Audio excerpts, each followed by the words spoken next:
Welcome to my channel. ఇప్పుడు వచ్చేసి మనం WPL match Mumbai Indians versus Gujarat Giants match review చూద్దాం. ఇది వచ్చేసి 10th మార్చ్ మ్యాచ్.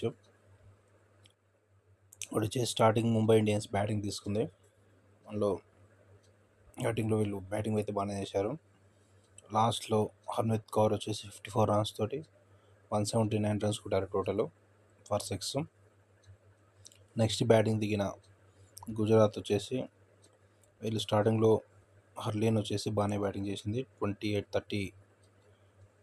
runs వరకు కొట్టింది. కాకపోతే మిగతా వాళ్ళంతా తొందర అవుట్ అయ్యారు.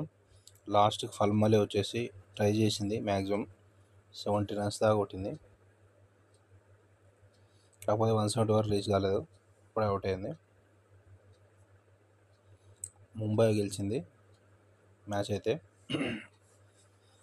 ఇప్పుడు వచ్చేసి పాయింట్స్లో అయితే వీళ్ళిద్దరైతే రెండైతే క్వాలిఫై అయ్యారు.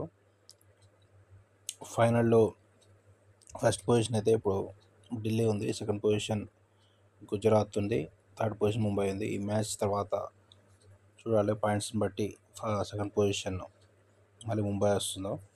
Subscribe to my channel to see the match reviews.